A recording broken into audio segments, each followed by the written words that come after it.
Hello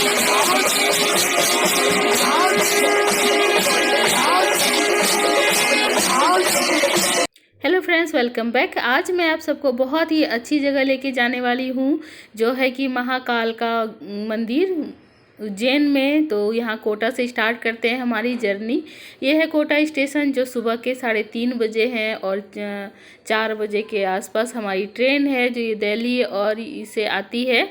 तो इसमें हमारा टिकट है जो मॉर्निंग 9 बजे तक पहुंचाती है उज्जैन, और हम लोग यहाँ उज्जैन पहुंच चुके हैं।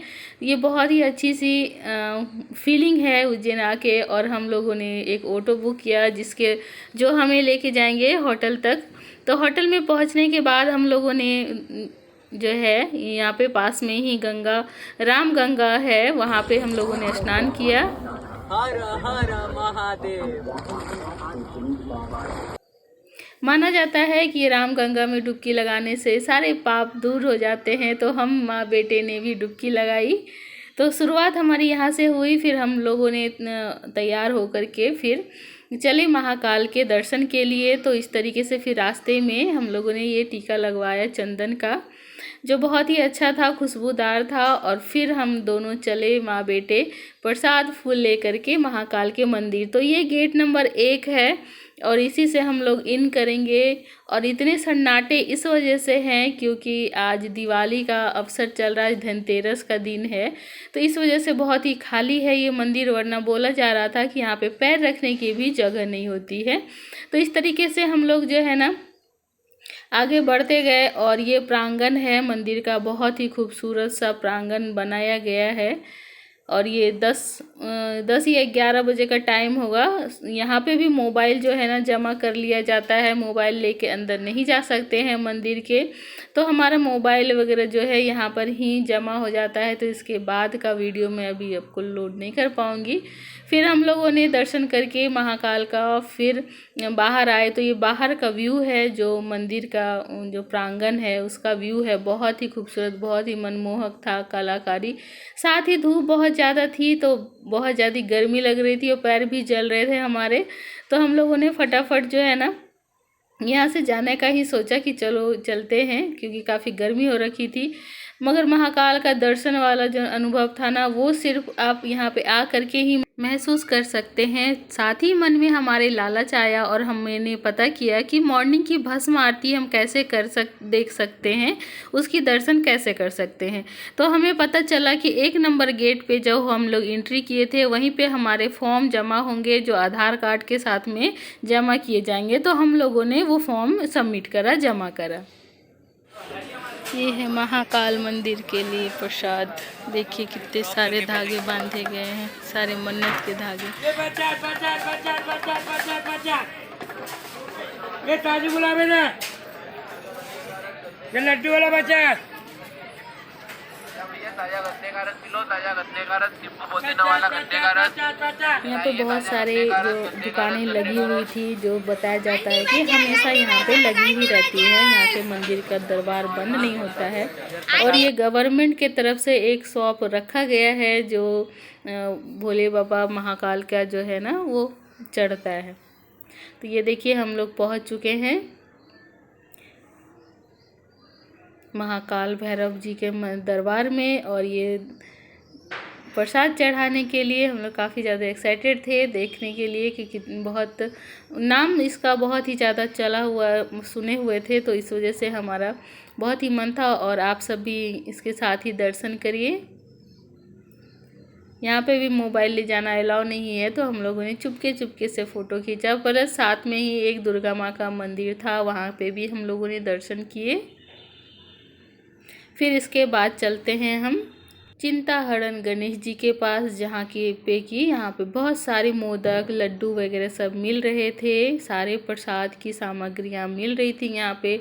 और विशेष तरीके से यहाँ पे धागा बांध के मन्नत मांगा जाता है, जो कि यहाँ पे धागा वगैरह, फूल वगैरह बहुत ही मिल रहे थे। प्लस सिंदूर वगैरह का भी बहुत ही ज़्यादा मान्यता है। यहाँ पे है कि आप स्वास्तिक बनाएं, और वो भी अगर कोई मन्नत है ना तो उल्टी स्वास्तिक बनानी पड़ती है। और जब मन्नत पूरी हो जाए तो फिर आप उसे आके सीधा बनाइए। तो ये था ये गणेश जी का दरबार। जो बहुत ही खाली नज़र आ रहा है वो इस वजह से कि ये धनतेरस का दिन है और दिवालियों में बहुत ही कम भीड़ थी। हम लोग बहुत लकी थे कि इस टाइम पे पहुँचे हैं। साथ ही यहाँ पे गेट के पास में ही हमारे पास मूसक जी जो है विराजमान है, नंदी महाराज के गणेश जी के मूसक जी। तो ये दरबार के बाहर ही विराजमान है और फिर ये हम लोग गणेश जी के दर्शन करते हैं, साथ ही पूजा भी करते हैं।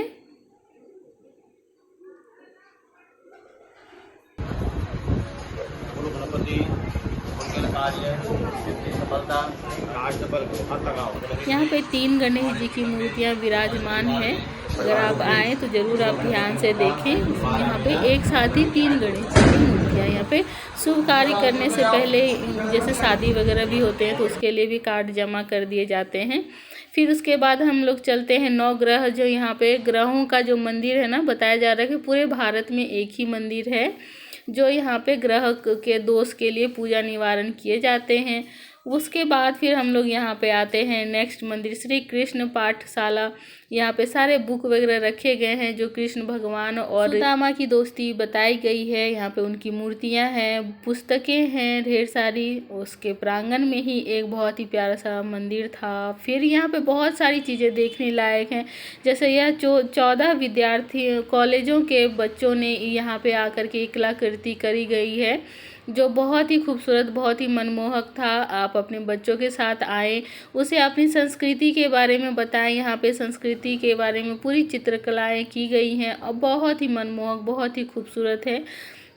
ये काफ़ी ज़्यादा उभरे हुए पेंटिंग है, सिर्फ पेंटिंग नहीं है, अलग ही इसमें कलाकारी की गई है और 14 कॉलेजों के बच्चों ने इस मिल करके इस पेंटिंग को किया है।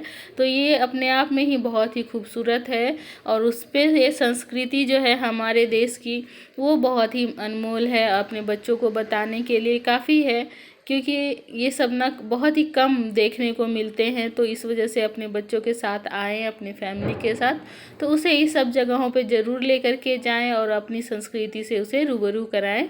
बहुत ही अच्छी जगह थी, देख पाएंगे आप, बहुत ही कलरफुल, बहुत ही मन को शांति देने वाली जगह थी।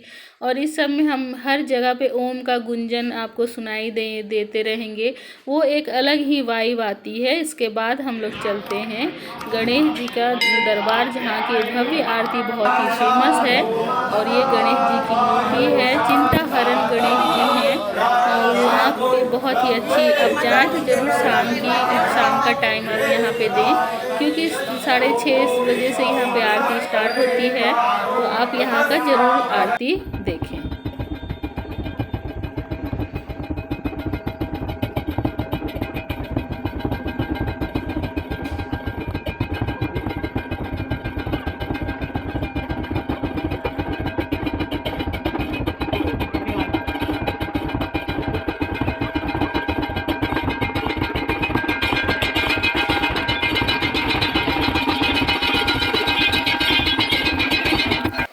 फिर उसके बाद हम लोग चलते हैं, यहाँ से आगे बढ़ते हैं और कॉरिडोर है उज्जैन का, बहुत ही फेमस जगह है। हर कैब वाले को, ऑटो वाले को पता है कॉरिडोर के बारे में।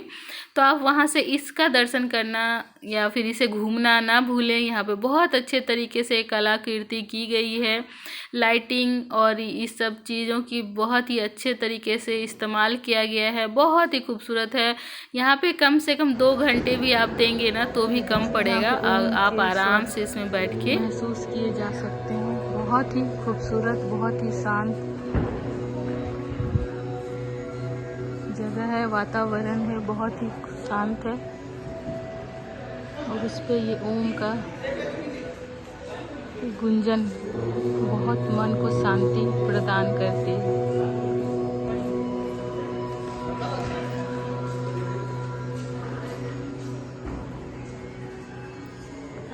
और ये बहुत ही खूबसूरत सा जगह था। और ये विष जो पीते हैं महादेव, उसका भी चित्र यहाँ पे बनाया गया है, मूर्तियाँ बनाई गई हैं।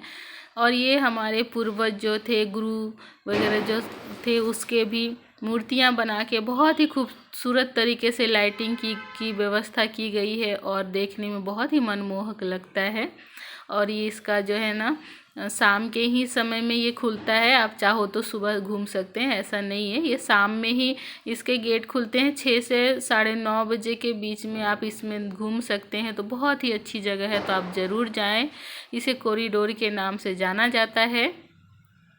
उज्जैन में है, तो आप इसे ज़रूर से घूमें और इस जगह का आनंद लें। और ये कॉरिडोर के दूसरे साइड का व्यू है जो कि काफ़ी खूबसूरत है। आप देख पा रहे होंगे, बहुत ही प्यारा नज़र आ रहा है। तो हमारा फर्स्ट डे यहीं पे होता है ख़त्म। अब हम सेकंड डे जो है भस्म आरती की तैयारी के लिए फटक से हम लोग सुबह जगते हैं। सुबह क्या 12 बजे ही हम लोग तैयार व्यार होकर के और ये हमारे निकल पड़ते हैं भस्म आरती के लिए। जो हमारे पास ये पास मिले हुए थे गवर्नमेंट के तरफ से, इसको ले जाना बहुत ज़रूरी है। और रात के 1 बजे ही निकलते हैं और 1:17 में हम मंदिर पहुंच जाते हैं। मंदिर का रास्ता अभी भी पूरा सजा हुआ है, दुकान से भरी हुई है। कोई भी खाली रास्ता आपको नहीं नज़र आएगा, हर जगह चमक धमक लगी हुई है। बहुत ही अच्छी किस्मत के साथ ही हमें यहाँ पे बहुत ही प्यारे से कृष्ण भक्त मिले जो कि बहुत ही फेमस हैं इंटरनेट पे। और यहाँ पे आकर के मुझे मालूम पड़ा कि ये 16 साल से ऐसे ही तैयार होते हैं और रात के 1-1:30 बजे अपने वस्त्र को उतारते हैं और दिन भर ऐसे ही कृष्ण भक्ति में लीन रहते हैं। तो यहाँ पे आके इनसे बहुत मिल करके बहुत ही अच्छा लगा। फिर आगे बढ़े हम लोग भोले बाबा के भस्म आरती के लिए। तो यहाँ पे चेक पोस्ट लगाए गए थे, बहुत ही 2-3 जगह जो है आपको यहाँ पे चेक किया जाएगा, आपका आधार कार्ड वगैरह देखा जाएगा, उसके बाद ही फिर आपको एंट्री मिलेगी। और ये काफ़ी खाली थी क्योंकि रात के बज रहे थे 1:20 और रात में भी वापस से मोबाइल हमारा जमा कर लिया जाता है। और अगर आपको मोबाइल लेके जाना है तो आप 1100 रुपये दे करके मोबाइल लेके जा सकते हैं। तो चलिए आप मेरे साथ मिलके भस्म आरती का आनंद लीजिए।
खास बात ये थी कि भस्म आरती लेडीज को औरतों को नहीं देखने दिया जाता है और ये सिर्फ जेंट्स ही देख सकते हैं। तो यहाँ का अनुभव जो है इस आरती का बहुत ही अद्भुत है। और सुबह हो चुकी थी, हमारे ट्रेन का टाइम हो चुका था। फिर हम लोग चले आए स्टेशन और फिर इसी के साथ हमारी जर्नी हुई ख़त्म। So thanks for watching my video.